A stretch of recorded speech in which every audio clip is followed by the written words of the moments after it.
শত্রু। বলছিলাম সম্মানিত দিনী ভাই, দুনিয়াতে দুটি পাপ রয়েছে আশ্চর্য, মানুষ না করেই পাপী। তার একটি হচ্ছে কেউ যদি কাউকে বলে যে আসো জুয়া খেলি, তাহলে তাকে কাফারা দিতে হবে, খেলেই নি। আরেকটা পাপ রয়েছে কোন মহিলা যদি সাজসজ্জা গ্রহণ করে রাস্তায় চলে, পুরুষ যদি বুঝতে পারে তাহলে সে ব্যভিচারিণী, সে ব্যভিচারিণী, সে ব্যভিচারিণী, সে জেনা করেনি। উল্লেখ্য যে যখন কোনো টাকার হারজিত থাকে না, শরীর চর্চা থাকে, তখন সেই খেলা খেলা যায়। যেমন ফুটবল, ভলিবল, ক্রিকেট, এর যখন হারজিত নেই তখন এটা খেলা যায়। যেমন গ্রামের ছেলেরা গ্রামের মাথায় খেলে, যেমন স্কুলের ছেলেরা স্কুল ফিল্ডে খেলে, এইটা যায়।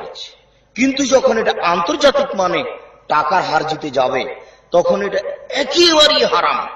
আন্তর্জাতিক খেলা টিভিতে দেখা তো দূরের কথা, ওর গল্প যেখানে চলে সেখানে বসে থাকাও হারাম। আমি বললাম ওর গল্প যেখানে চলে সেখানে বসে থাকাও হারাম।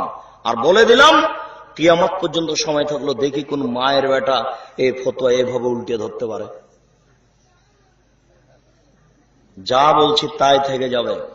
আম গাছে জাম ধরে না, ধরে যেতে পারে। অমাবস্যার রাতে চাঁদ উঠে না, উঠে যেতে পারে। সুঁয়ের ছিদ্র দিয়ে ফল ঢোকে না, ঢোকে যেতে পারে। সুঁয়ের ছিদ্রে ফল ঢোকে যেতে পারে। আম গাছে জাম ধরে যেতে পারে। অমাবস্যার রাতে চাঁদ উঠে যেতে পারে। এটা ঘটে যেতে পারে। কিন্তু যেই কথা বলছি এতে সন্দেহ আছে বলে কিয়ামত পর্যন্ত চেষ্টা করলে সরিষা ঢোকানো যাবে না। যা বলছি তাই থেকে যাবে। তবে আমি মানুষ। বলছিলাম সম্মানিত দিনী ভাই, যেখানে টাকার হারজিত রয়েছে সেটাই হলো জুয়া। প্রত্যেক যেই খেলাতে টাকার হারজিত রয়েছে সেটা হলো জুয়া। আর এখন যেটা আন্তর্জাতিক মানের খেলা হয় সেটাতে এক বোকামি খেলা। তাতে তো পতিতালয়ের মেয়েরা নাচে। তাতে আরেক শ্রেণীর বোকা মানুষ আছে যে ছেলে হলো ব্রাজিলের পক্ষে আর বাপ হলো পাকিস্তানের পক্ষে।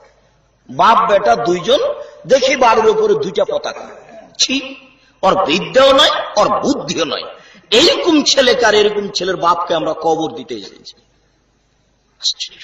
খেতে বসে বাপ বেটা মারামারি করছে। বেটা তো আর জানে না ব্রাজিলকে, এমনিতে ওর তো বিদ্যা নেই, ওর বুদ্ধিও নাই, ও তো পড়াশোনা জানে না। আপনার তো ওই বিদ্যাকে আমি 18 বছর আগে নাকচ করেছি। এইসব ছেলে আপনি যাদেরকে রাস্তাঘাটে দেখছেন মাস্টার ডিগ্রি পাস করে ঘুরছে, শহীদ মিনার তৈরি করেছে, পায়ের জুতা খুলে দিয়ে ফুল নিয়ে আপনার ওই ইটের খাম্বার উপরে তোলে, এদেরকে তো আমি বহুদিন পূর্বে অশিক্ষিত বলেছি।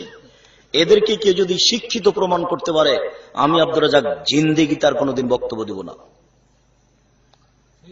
মাস্টার ডিগ্রি পাস মহিলা আর মাস্টার ডিগ্রি পাস পুরুষ, স্বামী স্ত্রী, মা বাম দিকে বসে আছে, বাপ ডান দিকে বসে আছে, মধ্যখানে ছেলে বসে আছে, কানে ইয়ারফোন লাগা আছে, ইন্ডিয়ার গান চলছে।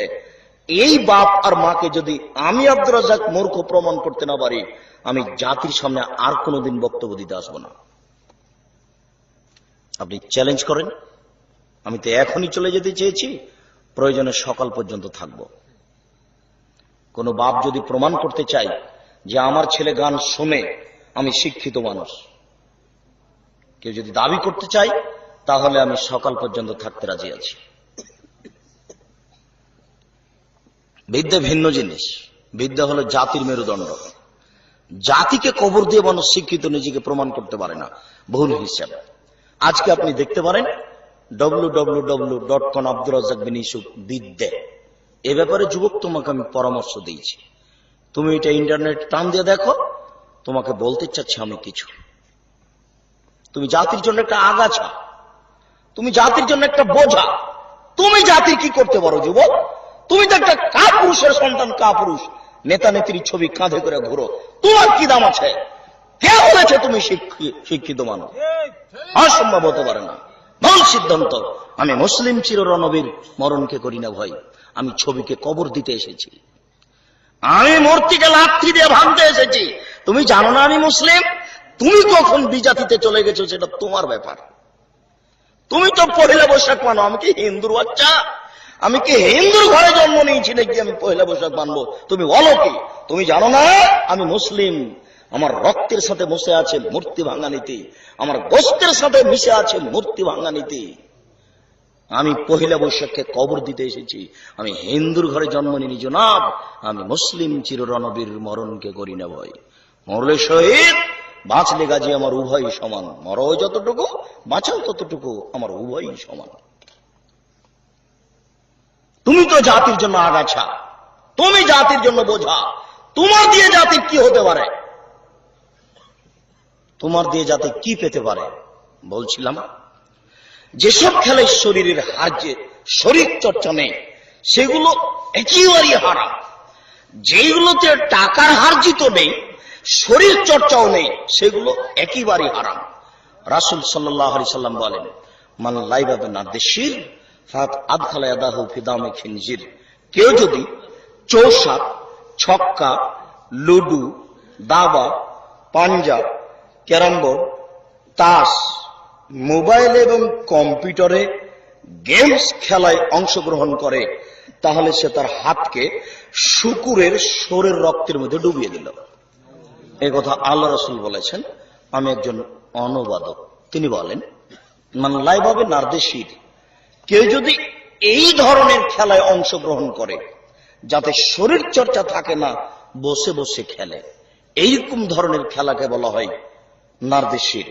চৌসাপ, ছক্কা, লুডু, দাবা, পাঞ্জা, ক্যারাম বোর্ড, তাস, মোবাইল ও কম্পিউটারের গেমস, এই ধরনের যত খেলা আছে, এইসব খেলায় যারা অংশগ্রহণ করে তারা তাদের হাতকে শূকরের শরীর রক্তের মধ্যে ডুবিয়ে দিল বলে আল্লাহ রাসূল উল্লেখ করেছেন।